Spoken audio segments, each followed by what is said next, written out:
خلال دعوه النبي صلى الله عليه وسلم كلها اللي دخل فيها مئات الالاف في الاسلام، اليهود اللي امنوا 8 حاجه يعني صعبه جدا. فيبقى الطفل اليهودي بيموت، فالنبي يستأذن على ابوه ان هو يدخل له، فابوه وافق، فيدخل النبي صلى الله عليه وسلم ويعطر الجيش ويبدا يدعو الطفل ده للاسلام، ويفضل وراه والطفل يقول اشهد ان لا اله الا الله وان محمدا رسول الله ويموت. والنبي يخرج من الصحابه، في الصحابه متضايقين جدا، يا رسول الله انت عطلتنا. فيقول لهم الراجل اسلم، يقول طب احنا هنستفيد ايه باسلامه؟ النبي اول لما قالوا له كده وقف وما رضيش يكمل الجيش غير لما يكمل مسيره الجيش غير لما قعدهم. وقال لهم يا جماعه ان ربنا ابتعثنا بالحق علشان حاجه واحده بس، علشان ننقذ ارواح الناس من النار وندخلهم الجنه. ده هدفنا الوحيد في الدنيا. فلو احنا مش رايحين نحارب الناس عشان كده، لو مش رايحين الناس نحاربهم عشان ننقذهم من النار وندخلهم الجنه، يبقى ما نحاربهمش احسن. احنا كسبنا ان دي روح ربنا انقذها. فهي دي كانت رساله النبي صلى الله عليه وسلم، ودي المفروض تكون رساله كل واحد فينا في حياته. انت لما حد قدامك بيغلط فيك او في غيرك، انت ما تاخدش معاه موقف علشان تعنفه، ما تاخدش معاه موقف عشان تنتقم منه لان ده انسان مش محترم، ما تاخدش معاه موقف عشان تربيه، مش كده. النبي صلى الله عليه وسلم كان بياخد معاه موقف عشان الشخص ده ما يظلمش نفسه اكتر من كده. النبي هو داخل مكه وهو بيفتح مكه كان قائد الجيش سيدنا سعد بن عباده، وسعد بن عباده داخل، وده يعني كان واحد من كبار الانصار. فإذا بسيدنا سعد بن عباده بيقول اليوم يوم ملحمه، اليوم يذل الله قريشا. ده اليوم يوم عظيم، النهارده ربنا هيذل قريش. فالنبي صلى الله عليه وسلم قال لا، اليوم يوم المرحمه، اليوم يعز الله قريشا. والنبي عزل سيدنا سعد بن عباده لانه غلط غلطه كبيره. انت يا سعد كل ده عايش معايا وانا مخليك قائد جيش المهاجرين والانصار وانت مش فاهم رسالتنا ازاي؟ فلازم يعاقبه. عزله ساعتها ولا مين؟ ولا قيس ابن سعد ابن عباده، لان هو لما ابنه يبقى هو قائد الجيش هو اكيد يفرح جدا. فسيدنا سعد زعلان ان هو غلط وانه اتعزل، ولكن فرحته اكبر بابنه. فيبقى النبي صلى الله عليه وسلم وصل له الرساله وعاقبه وفي نفس الوقت طبطب عليه ورحمه. سيدنا حاطب بن ابي بلتعه قبل فتح مكه الوحيد اللي النبي اختاره ان هو قال له سر ان احنا هنروح نفتح مكه. من ضمن الصحابه كلهم ابو بكر ما يعرفش، عائشه ما تعرفش، سيدنا عمر ما يعرفش، واستعملوا على سر عظيم. لان مكه لو عرفت ان النبي رايح عشان يحاربها هتجهز وهتبقى حرب بجد، والنبي مش عايز كده، واستعملوا على هذا السر. واتفاجئ سيدنا جبريل نزل سيدنا محمد وقال له ان حاطب بن ابي بلتعه بعت رساله دلوقتي لقريش عشان يقول لهم ان انت رايح تحارب. فالنبي نده سيدنا علي بن ابي طالب وقال له اطلع في طريق مكه هتلاقي ست في المكان الفلاني وقفها وهات منها الرساله ديت. فسيدنا علي راح وجاب منها الرساله ورجع، والصحابه قاعدين. سيدنا محمد فتح الرساله وسيدنا حاطب قاعد، فقال وبدا يقراها من حاطب بن ابي بلتعه الى ابو سفيان ان محمد بن عبد الله جاء لحربكم. طبعا موقف صعب جدا. فالنبي مسك الورقه وقال له ما هذا يا حاطب؟ ايه اللي انت عامله؟ قام وبدا يقول له كلام مش اي معنى. اصل كل واحد من الناس اللي موجودين ليهم ظهر في مكه وانا ماليش ظهر في مكه، ايه تبرير؟ فقام سيدنا عمرو بن الخطاب وقال له دعني اقطع عنقك يا رسول الله. سيدنا موجود تخيل دي خيانه عظمى.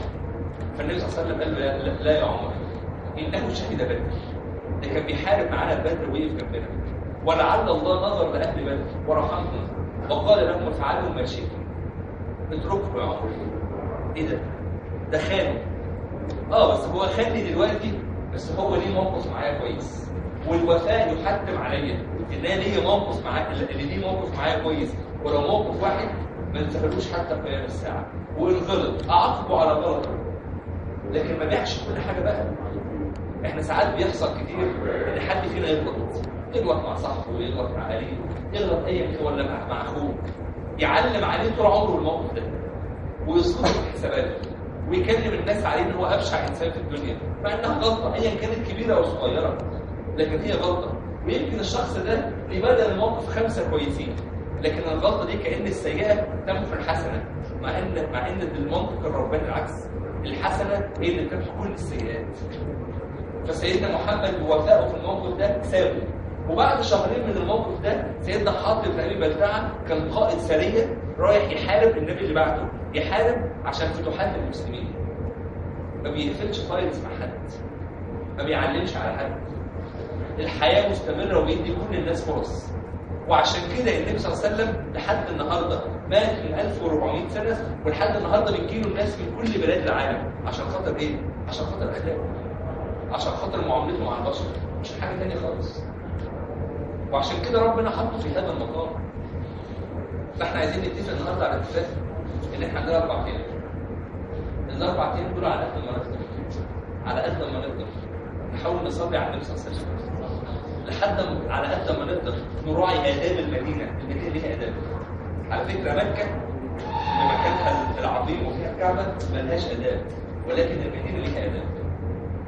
المدينة أول ما تصل قدام قبر النبي صلى الله عليه وسلم تلاقي آية مكتوبة: يا أيها الذين آمنوا لا ترفعوا أصواتكم عند رسول الله.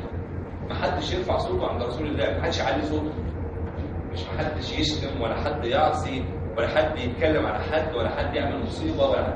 ما حدش يرفع صوته. ليه؟ أن تحبط أعمالكم. يعني أن تحبط أعمالكم، الطاعات اللي بتعملوها تحبط، ما بلاش تقيمة. ربنا عز وجل ما يقبلهاش. كل الأعمال اللي عملناها يعني عمرتك ممكن تروح عشان تصرفت التصرف غير لائق في حضرة النبي صلى الله عليه وسلم. فالمكان ده مكان شريف جدا وعظيم جدا، وليه آداب وليه احترام وليه نظام. فلازم نبقى حريصين جدا واحنا ونخلي بالنا هنا، ونخلي بالنا على قلوبنا جدا، لان النبي صلى الله عليه وسلم مطلع على القلوب من خلال رب العالمين.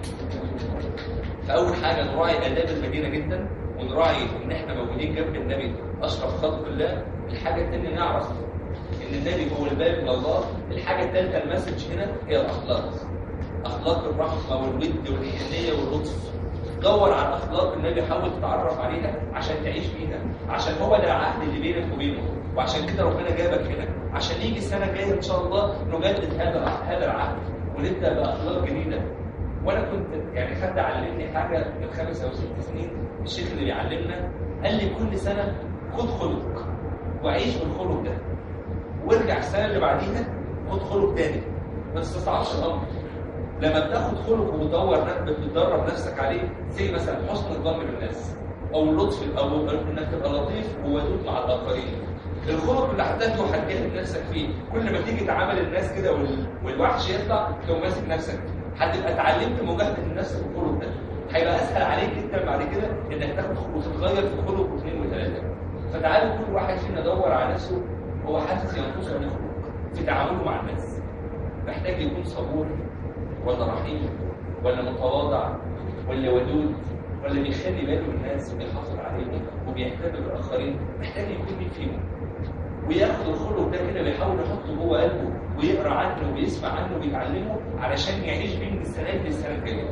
ويبقى ده العهد بيننا وبين النبي صلى الله عليه وسلم.